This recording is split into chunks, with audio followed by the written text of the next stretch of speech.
물론 여긴 국민 라디오.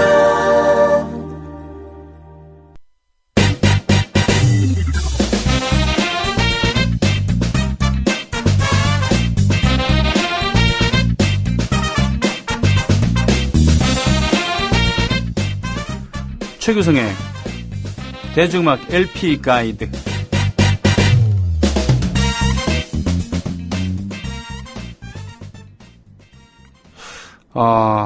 면회 다녀오셨어요, 그죠? 네? 네, 아드님 면회 다녀오셨죠? 면회 갔다 왔죠. 네. 봤나요? 네, 그 페이스북에서 봤는데. 그것 때문에 아주 제 주변 사람들도 다 봐서. 네네. 태어나서 그렇게 애틋한 모자의 사진은 처음 봤다고. 그러게요. 그러니까 한 달, 한 달, 5주 정도? 네네, 5주 정도 헤어졌는데, 만약에 한 1년 정도 헤어졌으면은, 어떻게 할 뻔했냐고. 그게 참 엄마와 아빠가 좀 다르긴 달라요, 그죠? 예. 그러니까, 엄마하고는 되게 눈물이 나는 네네. 건데, 남자들은 좀 그렇게까지는 우리가 연출을 못 하잖아요. 예, 설사 눈물이 난다 하더라도. 눈물이 나긴 나는데, 예. 그렇게까지 가서 매달리고 그냥 부비고 이건 못 하겠더라고요. 그렇죠. 그냥 한번 고개 끄덕이거나 어깨 두드리거나 손 한번 잡으면은 되는데 사실 저도요. 어머니께서 이제 아버지가 제가 군인이었으니까 20년 동안 군생활 딱 하셨는데 그러셨어요. 하도 군인의 아내로서 헤어지고 만나고 이런 거 많이 봤기 때문에 난 덤덤하다. 덤덤하다. 네, 그러면서 저를 고속터미널에서 버스를 태워서 보내시는데 슬쩍 뒤를 봤죠. 타고서 그때 어머니가 이제 그 짐을 양손에 들고 계시고 보고 계셨는데 그 표정이 너무 슬퍼 보였어요. 그렇게 슬픈 표정은 처음 봤어요. 그러니까. 예. 영영 못 보는 이별은 그 겪은 분들은 오죽하시겠어요. 그러게요. 예. 그리고 6주 후에 이제 면회했는데 그때 이제 자연스럽게 꼭 안고 눈물을 흘렸던 것 같아요. 그때도 그렇죠. 그러니까 아무래도 제 아들도 그런 고생을 해봤나요? 운동도 잘 안 하던 녀석이 그 고생스러웠는가 봐요. 그냥 엄마를 보고 이렇게 하더니 눈물이 그냥 절로 나오고 참 저는 그 와중에도 눈물 나오는데도 그걸 막 사진을 내가 찍더라니까. 그러니까 그게 말이죠. 제가 킬리만자로 갔을 때 2005년도에 KBS 제작진들이랑 그리고 무슨 멘토가 될 만한 사람들 그리고 장애인들이랑 같이 갔을 때 킬리만자로에 갔다고? 탄자니아에? 네. 아프리카? 네. 동물의 왕국? 네. 뭐 봤어요, 가서요? 거기 표범이 있던가요? 표범은 없었고요. 예. 코끼리랑 이런 건 다 봤어요. 그 사파리 하면서. 근데 부러우시죠? 아니, 나 남아프리카 공화국 거기도 이런 갔었어요. 데 있잖아요, 보면. 그래서 남아프리카 공화국. 아프리카는 동물의 왕국으로 어릴 때부터 이렇게 각인이 돼 있어가지고 아프리카에 가면은 그냥 다 초원이 사파리고 동물들이 왔다 갔다 하는 줄 알았죠. 100년 전 얘기고요. 예. 국립 무슨 공원? 국립공원. 거기 가서 사자 울음소리만 한번 들었지 실제로 못 봤어. 저는 볼 건 다 봤는데 그것보다도 사실은 하여튼 그 킬리만자로에 갔을 때 지금 뭔 얘기하려고 그랬었죠? 거기 왜 갔어요, 근데? 거기 장애인들이랑 함께하는 희망 원정대라고. 네. 그렇게 갔었어요. 좋은 일로 갔네요. 네. 갔는데 그때 정상까지 해발 정상이 2군데예요. 200m 표고차가 분화구니까 그렇죠. 우리 식으로 따지면 코스를 하나 올라갔단 말이에요. 거기가 5,695m인데 거기서 1점 몇 킬로 가야지만 제일 높은 분화구에 있는 거예요. 그러니까 아프리카에서도 탄자니아가 굉장히 높은 산, 몇 번째로 손꼽는 산인데 킬리만자로가 제일 높은 산이에요. 그러니까 그 위에는 만년설이 있다고 얘기를 들었거든요. 있습니다. 만년설이 진짜 있었어요. 아프리카에 있어요? 예, 있는데 하여튼 그 마지막 거기서 피크 2군데 중에 한 군데만 와도 정상을 갔다 왔다고 증서를 줘요. 색깔은 좀 다르지만. 근데 제가 무슨 말씀을 드릴 거냐면은 그 끝 정상까지 5,895m까지 갔다 온 사진 작가가 있었는데 네. 그분이 자기가 사진을 찍었는지 안 찍었는지를 기억을 못 해요. 정신이 나갔구나. 네. 그런데 나중에 보니까 찍혀 있더라. 찍었더라? 네, 찍었더라. 자기가 찍었더라. 그게 이제 프로 정신이라는 울면서도 자식아 오랜만이야 자식아 이러면서도 사진을 찍는 프로 정신에 대해서. 그럼 못 말리는 직업병이죠. 예, 그렇죠. 제발 최규성의 대중음악 LP 가이드에서는 음악 좀 들려주시고 시작해주세요라고 원성이 자자할 것 같은. 네. 그러니까 뭐 만년설 얘기했지만 네. 지금 그래도 요즘 가뭄이 굉장히 극심했어가지고 네. 좀 걱정했는데 그래도 비가 계속 내려서 참 다행이에요. 보면. 예. 그래서 좀 저녁에는 또 서늘하기까지 하더라고요. 그래서 감기도 많이 걸린다 그러니까 네. 건강 유의하시고 여하튼 이제 본격적인 여름 휴가 시즌이 돼서 네. 오늘부터는 대한민국의 어떤 대중음악사에 기록된 명품 여름 음악 축제의 추억이라 그럴까요? 네. 일단 78년도 여름 그 연포 해수욕장에서 네. 열렸던 해변가요제부터 시작을 할 건데 네. 이어서 이제 뭐 강변가요제라든가 그 이후 해변가요제는 한 해밖에 안 했잖아요. 그 이후에 워낙 연포 해수욕장에서 그 실중계를 했단 말이에요. 네. 이게 너무 힘드니까 이후에는 젊은이의 가요제로 바뀌어서 실내로 들어갔고 이게 전부 77년도에 시작했던 대학가요제였던 이것도 사실 대학가요제도 일회성 이벤트로 사실 했던 건데. 네네. 이렇게 MBC 저 PD가 아이디어를 냈죠. 보면 네. 워낙 이 중요한 뮤지션들을 다 활동 금지로 다 이렇게 대중 앞에 나오게 무주공산 시대가 됐잖아요. 그러니까 뭐 들을 거리가 별로 없었죠, 보면. 그러니까 심심하니까 일이 너무 재미가 없으니까 대학가의 노래꾼들을 이 방송에 불러내서 한번 경연, 지금 시간에 오디션을 한번 해보면은 재밌지 않겠느냐. 이게 뭐 한국 대중음악의 그 어떤 패러다임을 바꿀 정도로 큰 영향력을 발휘했는데, 그 당시 MBC에서 이런 걸 하니까 경쟁사는 당연히 상업 방송 중에서는 TBC라고 할 수 있죠. TBC에서 어뜨거라 했죠. 그래서 기획했던 게 연포 해변가요제였습니다. 보면. 근데 그 1회만 했는데 대단했죠.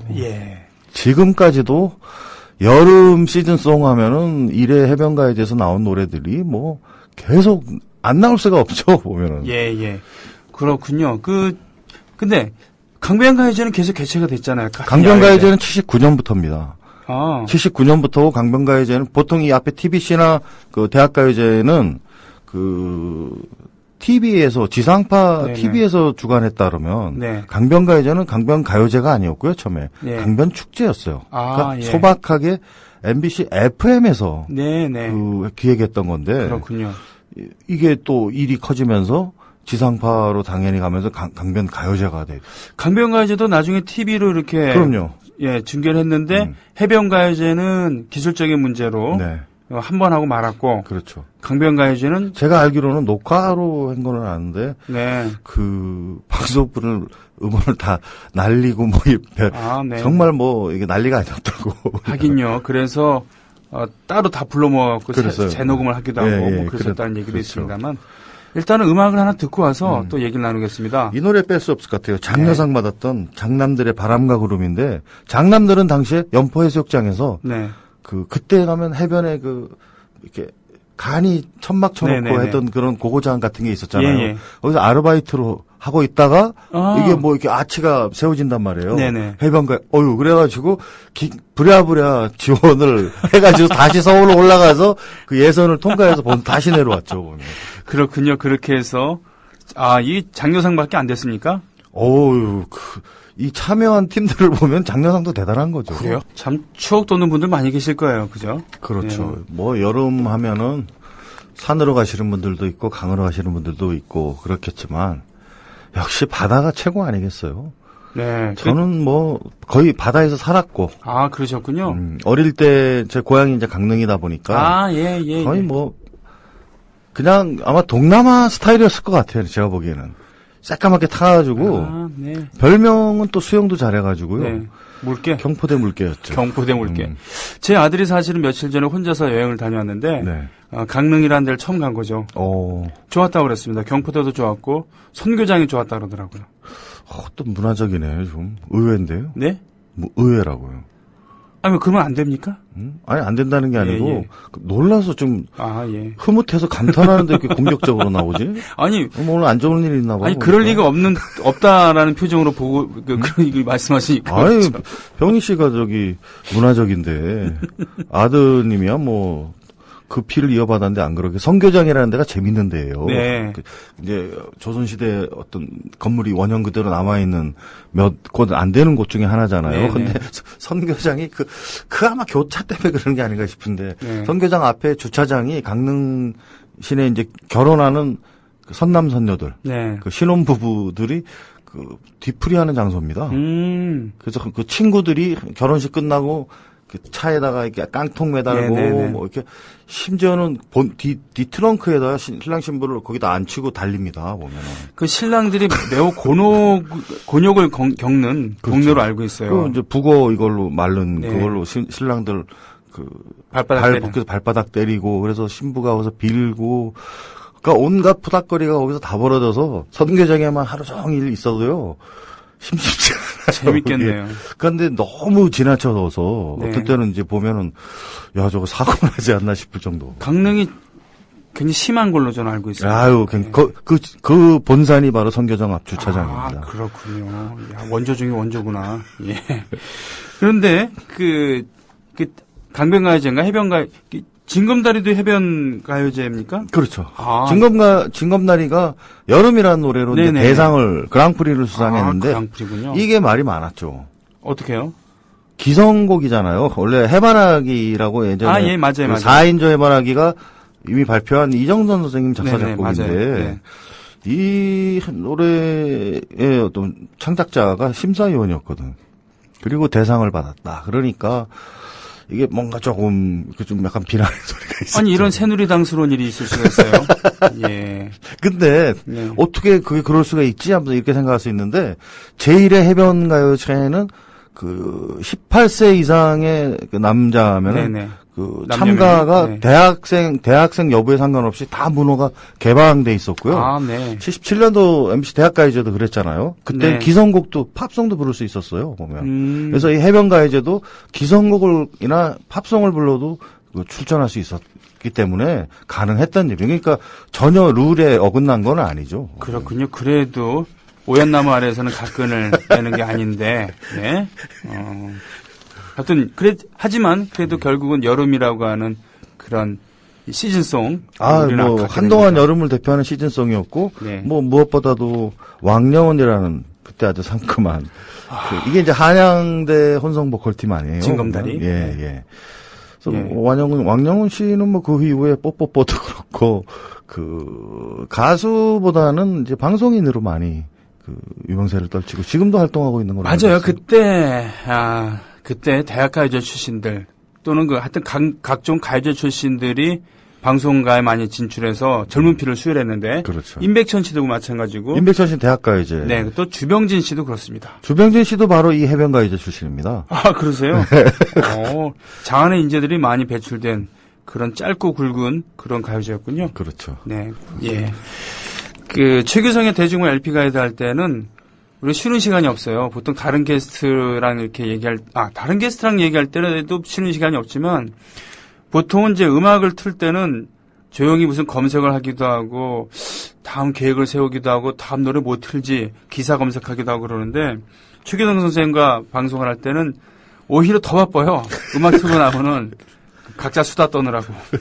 가끔은 우리 임대웅 PD도 이렇게 합류하면서 말이죠. 근데 금방 네. 실제로 킬리만자로에서 이 사진. 네. 그때 부른 노래가 뭐예요? 이 통기타 치면서? 이게 이제 2005년 12월 네, 예. 달이었는데 킬리만자로의 우후루 피크. 길만 포인트 아니야. 그러니까 5,695m였고요. 길만스 포인트입니다. 여기에서 뒤에 보이는 게 마웬지봉이라고 하는 건데 안 가봤으니까 우린 모르지. 예, 킬리만자로에 커다란 봉우리 2개. 그 중에 하나가 마웬지인데 여기서 기타를 들고 부른 노래는 제가 작정하고 부른 겁니다. 내 나라 내겨라. 내 나라 내겨래. 그러니까 일출을 감상을 하고서 이 노래를 부른 거죠. 아프리카 누가 이걸 아프리카 사진에서 찍은 사진으로 알겠어요. 뒤에 있는 파카 입고 있잖아요. 아니요. 지금. 뒤에 있는 마웬지봉을 보면은 알아요. 사람들이 압니다. 나는 이거 보면 네팔 카트만두 어디서 찍었나 이러겠어요. 멋있네요. 너무 옆에 손 근사해요. 내민 사람은 가이드. 예, 가이드가 좋은 경험 하셨네요. 아마 해발 5,695m에서 기타 들고 노래를 부른 대한민국 사람 보기 힘드시지 않을까요? 그러니까 최초라고 얘기하면 또 내가 금방 반격하려고 그랬어요. 누가 계신데요? 아니 누구 있는지는 모르지만은 누군가는 분명히 있다니까 또. 있는지 없는지 어떻게 아세요? 알았어. 하여간 최초이기 바라는 소원이잖아요. 그래서 오늘 우리가 얘기를 너무 많이 하다 보니까 노래 블루 드래곤 청룡이죠. 중앙대겠군요. 그렇죠. 중앙대죠. 네. 중앙대를 대표하는 여기도 이제 장려상 받았어요. 아, 내단 하나에서 온. 이 보컬이 김성호 씨라고 그렇죠. 나중에 회상을 부른. 예. 솔로로 나와서도 굉장히 여타 이제 밴드, 그러니까 재밌는 게 12팀이 본선에 진출했는데 5팀이 밴드였어요. 예. 일단 블랙 테트라의 구름가나도 있었고. 구름나. 그리고 런웨이 있죠. 런웨이 세상 모르고 살아노라. 그게 다 여기. 다 인기상 받고 장려상 또 상 다 받은 곡들인데 오늘은 블랙 테트라하고 런웨이 거는 뺐습니다. 예. 워낙 유명하니까. 여기서 나와서 이 두 팀은 이후에 이제 음반을 좋은 게 너무 많이 냈고 결국은 각각으로도 그렇지만 결국 또 송골매로 합체가 되면서 80년대에는 거의 아이돌 역할을 했을 정도로 이거는 별도로 제가 소개를 해야 될 것 같아서요. 홍익대학교의 블랙 테트라 그렇죠. 그리고 항공대의 런웨이 즉 활주로 즉 검은 열대어 활주로라고 이렇게 나중에 됐습니다만 그게 이제 송골매가 된 거죠. 합쳐져 갖고 재밌을 거예요. 그쪽도 초창기에는 남긴 노래들은 정말 심지어 요즘은 또 잘 안 나오죠. 그런 좋은 음반들이 참 많습니다. 저는 특히 그 활주로의 그 음악 매우 존중합니다. 그 리프하며 거기 녹아 있는 정서하며 탈춤 같은 경우도 좋았고 이가 빠진 동그라미인가 그런 노래. 확실히 구창모 씨하고 배철수 씨는 보이스 칼라나 이 복창법 자체가 완전히 좀 다른 곡 스타일로 다르고. 구창모 씨는 좀 웰메이드, 합적이고, 좀 합적이면서 가창력이 뛰어나고, 근데 배철수 씨는 뭔가 좀 투박하면서 한국적 질감. 그래서 좋아했던 사람들이 나뉘었는데 곡도 그래서 이게 전혀 틀렸잖아요. 그래서 이쪽 사람 저쪽 사람을 다 아우르는 어떤 인기를 끌지 않았나. 보라매가 이제 청소년 매라고 한다면은 송골매가 다 잘한 매 아니겠습니까? 그렇죠. 그래서 송골매라는 이름으로 활동을 했었죠. 조인숙 씨라고 계셨어요. 그죠? 조인숙 씨도 솔로 가수로는 좋은 음반을 좀 냈었죠. 그래서 대중가요 LP를 수집하시는 분들은 특히 남성들이 많이 수집하잖아요. 여가수들 음반들을 선호하는데 요 시기 70년대 말에서 80년대 초기에는 조인숙 요즘이라는 노래가 좀 히트 좀 했었고 조인숙 씨 음반도 꽤 인기가 있는 편이죠. 그렇군요. 조인숙 씨 그리고 주병진 주선숙 남매가 또 노래를 부르기도 했었습니다. 그렇죠. 그 주병진이 이 주병진 맞습니다. 그죠? 그렇죠. 이후에 개그맨으로도 인기가 많았고 방송진에는 참 토크쇼 같은 거 잘했죠. 위트가 있었고요. 그리고 최근에 컴백을 했잖아요. 한동안 또 좀 스캔들에 휘말려가지고 이게 인생의 부침이 참 많았는데 주병진 씨 좀 재밌었던 것 같아요. 워낙 또 에너지가 강한 많은 그런 분이셨죠. 시작은 이렇게 해변가요제를 통한 가수였다는 점. 그래서 늘 보면은 음악에 대한 관심이 참 많아요. 그 이후에 장두석 씨도 개그맨 중에서는 그 노래에 대한 관심이 많고 지금까지도 음반도 계속 내는 분인데 장두석, 이성미 이런 분들하고 같이 이후에 또 별도로 또 음반을 내기도 했었죠. 그러셨군요. 그러고 보면 당시에 그 젊은이들이 아마추어였습니다만 대학가요제나 또는 개그맨 콘테스트 이런 걸 통해서 또 젊은이들 대상으로 한 프로그램도 있었고요. 그 젊음의 행진이라든가 영일레븐 대단했죠.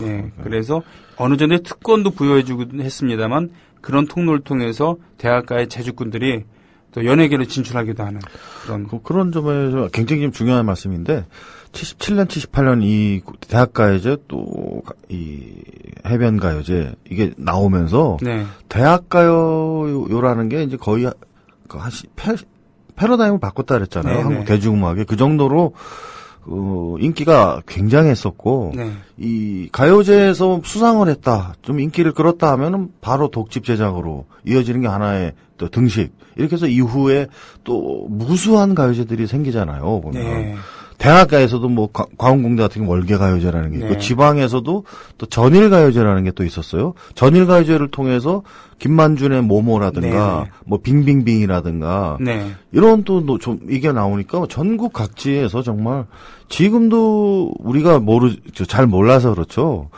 그 해변가요제라는 이름으로 전국의 해변에서는 정말 많이 열리고 있습니다. 지금. 심지어는 90년대 그러니까 총괄인, 그래요. 80년대 말에 명지대학교에서 교내 가요제를 열었는데, 네. 그때 출전자들이 의기투합해서 팀을 하나 만들었죠. 그 팀 이름이 여행 스케치였습니다. 그렇죠. 네, 그런 적도 있었고. 여행 스케치가 처음에 혼성일 때 한 8인조 이상 됐죠. 네네.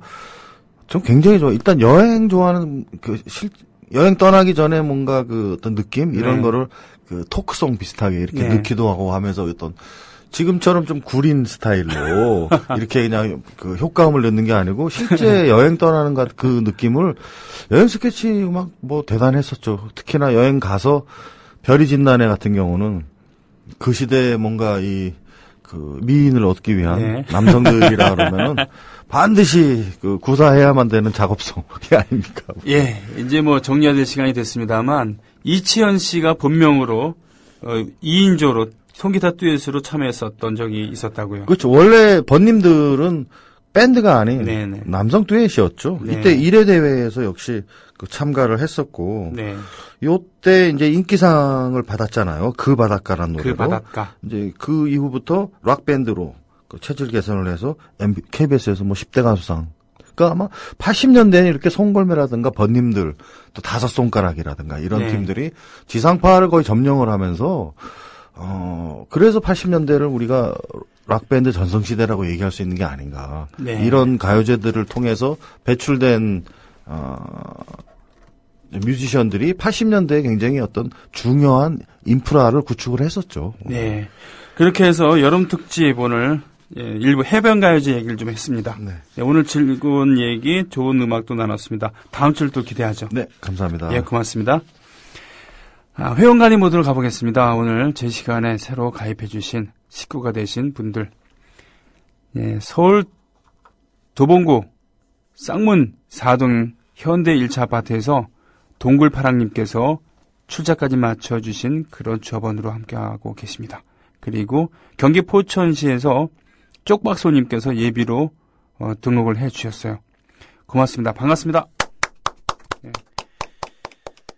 내일 뵙겠습니다. 고맙습니다. 국민 라디오 지지하는 4가지 방법 아시나요? 다운로드하기, 별점 주기, 댓글 달기, 구독하기. 국민 라디오를 보다 많은 이들에게 전할 수 있는 가장 손쉬운 방법. 다운로드하기, 별점 주기, 댓글 달기, 구독하기. 잊지 마세요. 다운로드하기, 별점 주기, 댓글 달기, 구독하기.